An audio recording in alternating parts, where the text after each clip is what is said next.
UP में योगी सरकार के 8 साल पूरे हो गए हैं। इन 8 सालों में जिस उत्तर प्रदेश में पहले माफिया राज, गुंडा राज और आए दिन दंगों का मायाजाल फैला हुआ था और अपराधियों के हौसले बुलंद थे, उसी उत्तर प्रदेश में अब गुंडे माफिया इतने डरे हैं कि उदाहरण तक देने लगे हैं कि भाई ये यूपी है, यहां कब गाड़ी पलट जाए कुछ भी नहीं पता होता। बात इंफ्रास्ट्रक्चर की हो, प्रशासनिक व्यवस्था की हो या फिर अपराधियों पर त्वरित कार्रवाई की हो।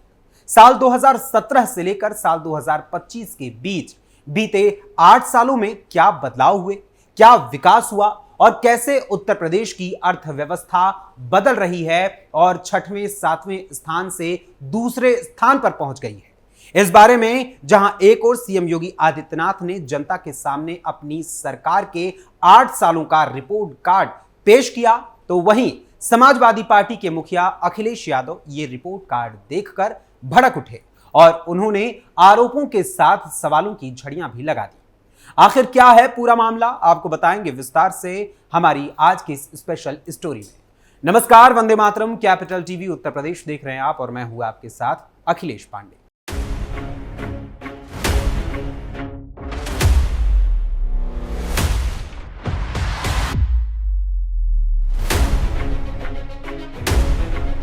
उत्तर प्रदेश में योगी सरकार के 8 साल पूरे हो गए हैं और इन 8 सालों में योगी सरकार ने अपनी कौन कौन सी उपलब्धियां हासिल की हैं, उन्हीं उपलब्धियों के रिपोर्ट कार्ड को लेकर सीएम योगी आदित्यनाथ ने एक प्रेस कॉन्फ्रेंस की और इस प्रेस कॉन्फ्रेंस के जरिए प्रदेश और देश की जनता के सामने अपना रिपोर्ट कार्ड पेश किया और साथ ही पूर्व की सरकारों पर जमकर हमला भी बोला। गरीब कल्याण की बात हो, किसान की बात हो, बेरोजगारी दर की बात हो, यूपी में पिछले 8 सालों में युवाओं या अन्य लोगों को मिले रोजगार की बात हो, इंफ्रास्ट्रक्चर का मामला हो, शिक्षा की बात हो या फिर शिक्षा व्यवस्था की चर्चा ही क्यों ना हो अथवा ओडीओपी या फिर अन्य विषयों की ही बात क्यों ना हो, सभी विषयों सभी मुद्दों पर सीएम योगी आदित्यनाथ ने अपनी सरकार का रिपोर्ट कार्ड पेश करते हुए सरकार की उपलब्धियों को गिनवाते हुए 2017 से पहले के उत्तर प्रदेश के हालातों का भी जिक्र किया। सीएम योगी आदित्यनाथ के रिपोर्ट कार्ड से कुछ चुनिंदा बिंदुओं पर हम यदि बात करें तो उन्होंने इंफ्रास्ट्रक्चर, शिक्षा के साथ साथ पर्यटन के मामले पर भी बोलते हुए यूपी की अर्थव्यवस्था के विकास पर भी पूरा जोर दिया। सीएम योगी आदित्यनाथ ने इंफ्रास्ट्रक्चर के बारे में बोलते हुए कहा कि पहले प्रदेश के बारे में एक मान्यता थी कि जहां से गड्ढे शुरू हो जाएं, समझ लो कि यूपी की सीमा आ गई है। पता नहीं चलता था कि गड्ढों में सड़क है या सड़कों में गड्ढे, लेकिन 2017 के बाद पूरे उत्तर प्रदेश की सूरत बदल गई है। इंफ्रास्ट्रक्चर के लिए प्रदेश के बारे में एक मान्यता थी, जहां से गड्ढे शुरू हो जाएं, समझ लो उत्तर प्रदेश की सीमा आ गई। सड़क में गड्ढा है या गड्ढे में सड़क है, ये पता नहीं लगता था। आज मित्रों, आप गूगल में सर्च करिए, आपको पता लगेगा एक्सप्रेसवे कौन है, तो नाम आएगा उत्तर प्रदेश। 6 एक्सप्रेसवे वर्तमान में उत्तर प्रदेश के अंदर संचालित है। 11 पे हम कार्य कर रहे हैं, या तो निर्माणाधीन है या प्रस्तावित हैं, जिन पे नए वित्तीय वर्ष में काम प्रारंभ होने जा रहा है। और गंगा एक्सप्रेसवे के बनते ही देश के अंदर एक्सप्रेसवे में उत्तर प्रदेश का 55% हिस्सेदारी अकेले उत्तर प्रदेश की होगी। सबसे बड़ा रेल नेटवर्क यूपी के पास, सबसे ज्यादा मेट्रो का संचालन उत्तर प्रदेश के अंदर हो रहा है। 2017 के पहले क्या था, लखनऊ में आधी अधूरी मेट्रो थी, 1.5 एक्सप्रेसवे थे, आज 6 एक्सप्रेसवे हैं, 11 पे हम काम करने जा रहे हैं। आज 6 सिटी, देश के अंदर सर्वाधिक 6 सिटी में मेट्रो का संचालन यूपी कर रहा है। देश की पहली रैपिड रेल यूपी के अंदर है, दिल्ली से मेरठ के बीच में, और देश का पहला वाटरवे हल्दिया वाराणसी के बीच में यह संचालित हो चुका है। यानी लैंडलॉक्ड स्टेट से उत्तर प्रदेश मुक्त हो चुका है और इनलैंड वाटरवे अथॉरिटी का गठन करके उत्तर प्रदेश वाटरवे की सुविधा को वाराणसी से प्रयागराज तक और बलिया से अयोध्या तक पहुंचाने के लिए पूरी प्रतिबद्धता के साथ आगे बढ़ रहा है, जिससे इन संभावनाओं के माध्यम से उत्तर प्रदेश के प्रोडक्ट को एक्सपोर्ट के माध्यम से दुनिया के बाजार तक पहुंचाया जा सके और यहां के अन्नदाता किसानों का, यहां के हस्तशिल्पी और कारीगरों का और यहां के उद्यमियों की इनकम को बढ़ा करके प्रदेश की अर्थव्यवस्था को और सुदृढ़ किया जा सके, इस दिशा में सरकार कार्य कर रही है। आज इंटर स्टेट कनेक्टिविटी हमारी 4 लेन की हुई है। हर जनपद मुख्यालय 4 लेन के साथ जुड़ा है। प्रदेश सरकार ने हाईवे के एक बड़े नेटवर्क को अपने यहां जोड़ा है और उत्तर प्रदेश इस दिशा में काफी एक अच्छी प्रोग्रेस के साथ देश के अंदर है, क्योंकि ये हाईवे इसी दिशा में जो प्रयास किए जाते हैं, ये किसी भी अर्थव्यवस्था की सबसे रीढ़ के रूप में काम करती हैं। वहीं इसके साथ ही यूपी में शिक्षा व्यवस्था पर सरकार की ओर से किए जा रहे काम और 8 सालों की उपलब्धियों को गिनाते हुए सीएम योगी आदित्यनाथ ने कहा कि जिस उत्तर प्रदेश में कुछ लोग नकल को जन्मसिद्ध अधिकार माना करते थे, आज उसी उत्तर प्रदेश में यहां नकल विहीन परीक्षाएं हो रही हैं।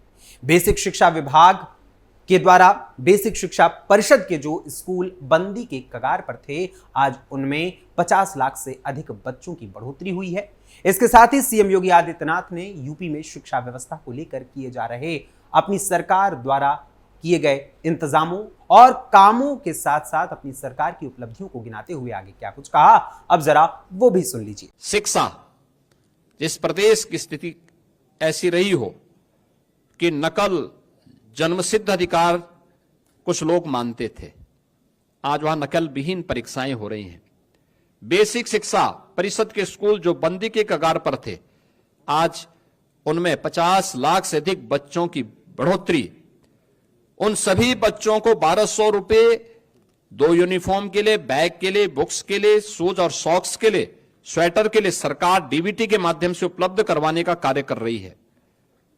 सभी विद्यालयों में बालक बालिकाओं के लिए टॉयलेट की व्यवस्था, पेयजल की व्यवस्था, डिजिटल लाइब्रेरी की व्यवस्था, अच्छी फ्लोरिंग की व्यवस्था, ये सभी कुछ से आच्छादित करने में सफलता प्राप्त हुई है। साथ साथ माध्यमिक स्कूलों में जर्जर पड़े भवनों के पुनर्निर्माण के लिए प्रदेश सरकार ने अलंकार योजना के माध्यम से एक नई स्कीम प्रारंभ की है और इसको भी तेजी के साथ आगे बढ़ाने का काम कर रही है। अब जर्जर विद्यालय नहीं होंगे। प्रदेश के अंदर हर एक कमिश्नरी में एक विश्वविद्यालय हो, राज्य विश्वविद्यालय हो। ऐसी 6 कमिश्नरी ऐसी थी जहां कोई राज्य विश्वविद्यालय नहीं था। उन विश्वविद्यालयों के निर्माण के कार्यक्रम को भी प्रदेश सरकार ने आगे बढ़ाया। तो पहली बार मेडिकल यूनिवर्सिटी हो, आयुष विश्वविद्यालय हो, एक अतिरिक्त एग्रीकल्चर विश्वविद्यालय की स्थापना हो, ये सभी आज उत्तर प्रदेश के अंदर देखने को मिल सकते हैं। और संस्कृति विश्वविद्यालय भी हो, यह भी आज उत्तर प्रदेश में स्थापित हो चुके हैं।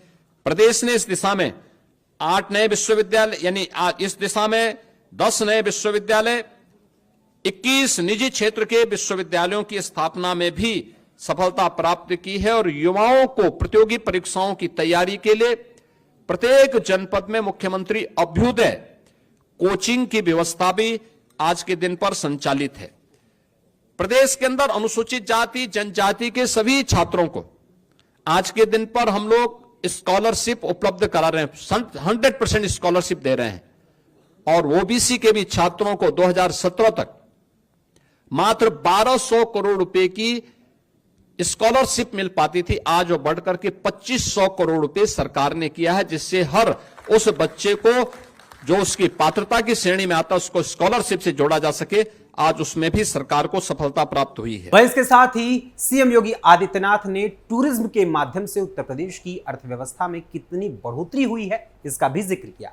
उन्होंने इसका जिक्र करते हुए कहा कि महाकुंभ के आयोजन से बढ़े पर्यटकों की संख्या और उससे हुई आमदनी और इसके साथ ही पर्यटन के माध्यम से सरकार को होते लाभ के आधार पर ही 2017 से पहले जो उत्तर प्रदेश देश में अर्थव्यवस्था को लेकर 6वें या 7वें स्थान पर हुआ करता था, वो आज अर्थव्यवस्था के मामले में देश में दूसरे स्थान पर है। मित्रों, उत्तर प्रदेश ने टूरिज्म के क्षेत्र में भी एक लंबी छलांग लगाई है।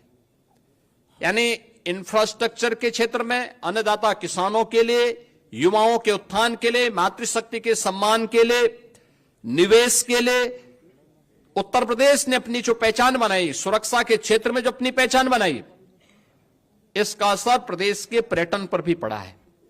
आज के दिन पे पर्यटन केवल एक मनोरंजन का साधन मात्र नहीं है, बल्कि आस्था भी अर्थव्यवस्था को सुदृढ़ करने का सशक्त माध्यम बन सकती है। यह हमने महाकुंभ प्रयागराज के माध्यम से देखा है।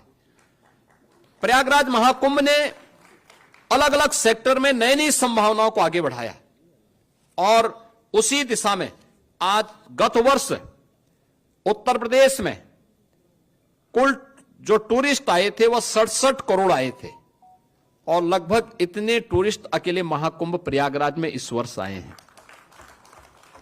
2016 के पहले, 2017 के पहले वर्ष भर में 21 करोड़ टूरिस्ट यूपी के अंदर आते थे, अलग अलग। उसमें स्पिरिचुअल भी होता था, इको टूरिज्म भी होता था, हेरिटेज भी होता था, अन्य तमाम आयोजनों के साथ भी जुड़ते थे। आज ये संख्या बहुत बड़ी हो चुकी है और इसमें दोनों डोमेस्टिक भी हैं और फॉरेन से भी आए हैं। इसमें प्रदेश के अंदर हम लोगों ने इसके लिए, प्रदेश सरकार ने, डबल इंजन की सरकार ने काफी बड़े पैमाने पे अवस्थापना सुविधाओं का विकास भी किया है, कनेक्टिविटी को भी बेहतर किया है, सुरक्षा का बेहतर माहौल दिया है। आज उसका परिणाम हम सबके सामने है। इन सभी स्थितियों में प्रदेश सरकार ने जो कार्य किए हैं, आज उसका परिणाम हम सबके सामने है। उत्तर प्रदेश की अर्थव्यवस्था देश के अंदर जो 2017 के पहले 6-7वें स्थान पर थी, आज देश की नंबर 2 अर्थव्यवस्था बनकर के उत्तर प्रदेश उभरा है। जहां एक और सीएम योगी आदित्यनाथ अपनी सरकार के 8 सालों का ब्यौरा और अपनी उपलब्धियों का रिपोर्ट कार्ड जनता के सामने रखते हुए नजर आए, तो वहीं समाजवादी पार्टी के मुखिया अखिलेश यादव ने इस रिपोर्ट कार्ड पर हमला बोला और साथ ही सवालों के घेरे में भी योगी सरकार के 8 सालों को खड़ा कर दिया।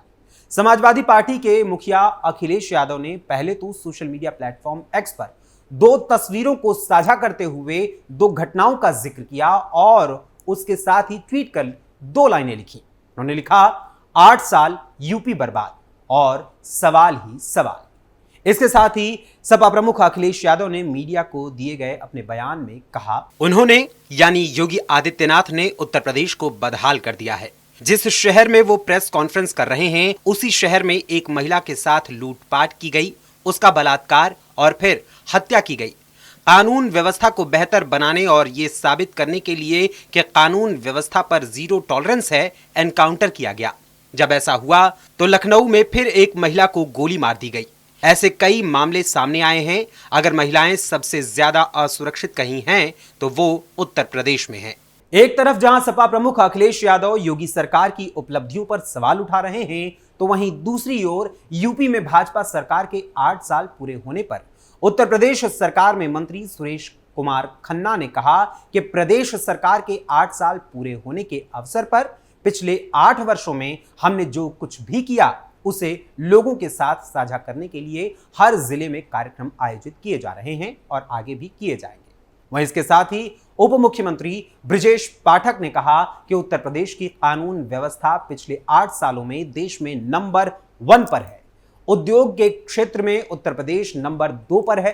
विपक्ष केवल जाति की राजनीति करता रहा, भाई भतीजावाद और तुष्टीकरण की राजनीति करता रहा। समाजवादी पार्टी को जनता ने नकार दिया है। उनका उत्तर प्रदेश से पूरी तरह सफाया हो गया है। वहीं इसके अलावा डिप्टी सीएम केशव प्रसाद मौर्य ने भी इस मामले पर अपनी बात रखी और उन्होंने सोशल मीडिया प्लेटफॉर्म एक्स पर पोस्ट करते हुए लिखा, 8 साल यूपी खुशहाल, गुंडे माफिया अपराधी और सपा बदहाल। दृष्टि दोष से पीड़ित अखिलेश यादव जी एंड कंपनी को इलाज की जरूरत है। 2027 में फिर 2017 दोहराएंगे। विकसित भारत, विकसित उत्तर प्रदेश बनाएंगे। फिलहाल सीएम योगी आदित्यनाथ ने अपने अधिकारियों को 13 ऐसे बड़े आदेश दिए हैं जिसको लेकर विपक्ष पूरी तरीके से तिलमिलाया हुआ है। वैसे एक और समाजवादी पार्टी के मुखिया अखिलेश यादव के 2012 से 2017 के बीच के मुख्यमंत्री रहते हुए यानी उनकी सरकार के 5 सालों का कार्यकाल का जो ब्यौरा रहा है वो भी आपके सामने है और अब सीएम योगी आदित्यनाथ के 8 सालों का रिपोर्ट भी आपके सामने आ चुकी है और 8 सालों के रिपोर्ट कार्ड को भी देखते हुए ऐसे में सीएम योगी आदित्यनाथ की इन उपलब्धियों पर सवाल करने वाले सपा प्रमुख अखिलेश यादव पर आपका क्या विचार है, हमें अपने कमेंट्स के माध्यम से जरूर बताइएगा। फिलहाल अभी के लिए आज की इस स्पेशल स्टोरी में बस इतना ही। फिर मुलाकात होगी किसी और खबर, किसी और मुद्दे, किसी और विषय के साथ। तब तक के लिए मुझे अनुमति दीजिए। धन्यवाद। नमस्कार।